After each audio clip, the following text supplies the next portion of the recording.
Hi, hello friends. This is Daily Knowledge channel. Please subscribe and like it. Hi friends, ఈ వీడియోని మొత్తం చివరి వరకు చూడండి, లైక్ కొట్టండి, సబ్స్క్రైబ్ చేయండి. నచ్చితే మరింత వీడియోల కోసం నోటిఫికేషన్ బెల్ ఆన్లో పెట్టుకోండి. నేను పెట్టిన వీడియోలు ప్రతిరోజు మీకు వస్తాయి.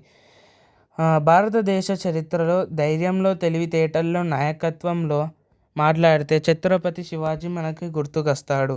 ఈరోజు ఆ ఛత్రపతి శివాజీ గురించి మనం చెప్పబోతున్నాము. 1630లో శివనేరకోటలో జన్మించాడు శివాజీ మహారాజ్.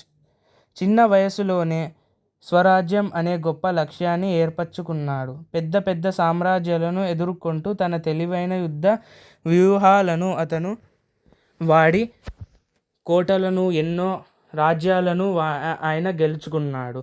అతనికి ఎంతో సంపద ఉండేది.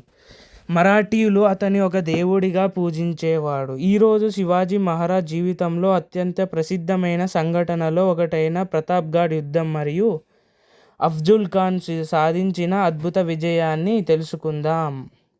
అది 1659వ సంవత్సరం. బీజాపూర్ సుల్తానేట్కు చెందిన ప్రముఖ సేనాధిపతి అఫ్జల్ ఖాన్కు ఒక లక్ష్యం ఇచ్చారు: శివాజీని చంపడం. అతన్ని చంపడం, తన రాజ్యాన్ని స్వంతం చేసుకోవడం. అప్పుడు ఆ యొక్క సుల్తానుకు తన సైన్యం చాలా పెద్దగా ఉండేది. శివాజీతో పోల్చుకుంటే అతను చాలా ధైర్యవంతుడు, గొప్పవాడు. కానీ శివాజీ ఆ విషయాలని తెలుసుకొని శివాజీ ఏం చేశాడు అంటే, సాధారణంగా రాజు అయితే నేరుగా యుద్ధానికి దిగేవాడు. కానీ శివాజీ మహారాజ్ పరిస్థితులను పూర్తిగా అర్థం చేసుకొని తన తెలివితో పెద్ద సైన్యంతో మన చిన్న సైన్యం గొడవ పడడం అంతగా మంచిది కాదు అని నిర్ణయించుకొని అందుకే ఆయన ప్రతాప్గఢ్ కోట ప్రాంతాన్ని ఎంచుకున్నారు. ఈ కోట కొండలు, అడవులు, ఇరుకైన మార్గాలతో చుట్టుబడి ఉండేది. ఈ భౌగోళిక పరిస్థితులు శివాజీకి వ్యూహాలకు అనుకూలంగా ఉండేవి. అఫ్జల్ ఖాన్ శివాజీని బయటికి రప్పించి అనేక ప్రయత్నాలు చేశాడు, కానీ శివాజీ తన ప్రణాళికను మార్చలేదు. కొంతకాలం తర్వాత అఫ్జల్ ఖాన్ సందేశం పంపించారు: ఇద్దరం ఒంటరిగా కలుసుకొని చర్చిద్దామని ప్రయత్నించాడు.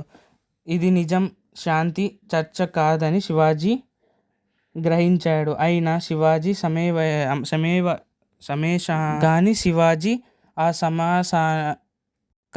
శివాజీ ఆ సమాచారాన్ని ఒప్పుకొని తను అఫ్జల్ ఖాన్ చెప్పిన ప్రదేశానికి వెళ్ళాడు. అక్కడ అతనికి శివాజీకి వివిధ రకాల భోగాలను, తిండిని అన్నీ సమకూర్చాడు. శివాజీ ప్రతిదానికి ఆనందించాడు. అప్పుడు శివాజీ మీదికి అఫ్జల్ ఖాన్ దాడి చెయ్యాలని అనుకున్నాడు. కొంత సమయం తర్వాత అఫ్జల్ ఖాన్ ఆయన ఆ సమావేశానికి పిలిచిన శివాజీని దాడి చేయబోతున్నాడని శివాజీకి తెలిసింది. అందుకు శివాజీ ముందుగానే తయారయ్యి ఉన్నాడు. తన విశ్వపాత్ర సైనికులు అడవుల్లో రహస్యంగా దాచాడు. శత్రువుల కదలికలపై నిఘా ఉంచాడు. అవసరమైతే వెంటనే దాడి చేయడానికి ఏర్పాటు చేశాడు. 1659 నవంబర్ 10వ ఇద్దరూ ప్రతాప్గఢ్ సమీపంలో కలుసుకున్నారు. ఛత్రపతి శివాజీ మహారాజ్ చరిత్ర ప్రకారం శివాజీ మహారాజ్ ప్రమాదాన్ని ఊహించి తన దుస్తులతో లోపల రక్షణ కవచం ధరించాడు.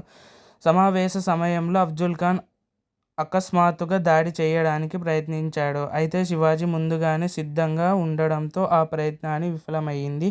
వెంటనే ఆయన అఫ్జల్ ఖాన్తో యుద్ధం చేయబోయాడు. ఇది కేవలం ఇద్దరి మధ్య జరిగిన యుద్ధం మాత్రమే కాదు, అసలు వ్యూహం అప్పుడే ప్రారంభమైంది. సమావేశం తర్వాత సంకేతం అందగానే అడవుల్లో దాగి ఉన్న మరాఠీ సైనికులు ఒక్కసారిగా దాడి చేసి కొండలు, అడవులు, వేరైన మార్గాల ద్వారా వచ్చి దాడి చేశారు. శివాజీ మహారాజుకు సంఖ్యాబలం తక్కువ ఉన్నప్పటికీ భౌగోళిక పరిస్థితులకు మరియు సమయానికి అద్భుతంగా వినియోగించారు. ఈ యుద్ధంలో మరాఠా సైనికులు మన విజయం లభించింది. ప్రతాప్గఢ్ విజయం శివాజీ మహారాజును ఒక ప్రాంతీయ నాయకుడి స్థాయి నుంచి శక్తివంతమైన రాజుగా నిలబెట్టింది. ఈ విజయం తర్వాత మరాఠా సామ్రాజ్యం వేగంగా విస్తరిస్తుంది. దానితో శివాజీ చాలా ఆనందంగా ఉన్నాడు.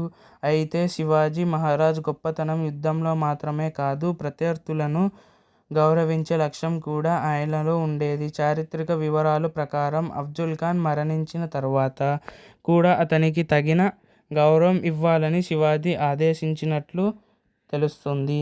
అందుకే శివాజీ మహారాజ్ కేవలం యోధుడే కాదు, ఆయన ఒక గొప్ప వ్యూహకర్త, దూరదృష్టి కలిగిన నాయకుడు మరియు ప్రజల మనసులను చరిత్రలో గుర్తుపెట్టుకునే క్యారెక్టర్ ఉన్న అతను. జై శివాజీ, జై భవానీ. శివాజీ ఇంత గొప్పగా కావడం కారణం తన తల్లి జిజియాబాయి.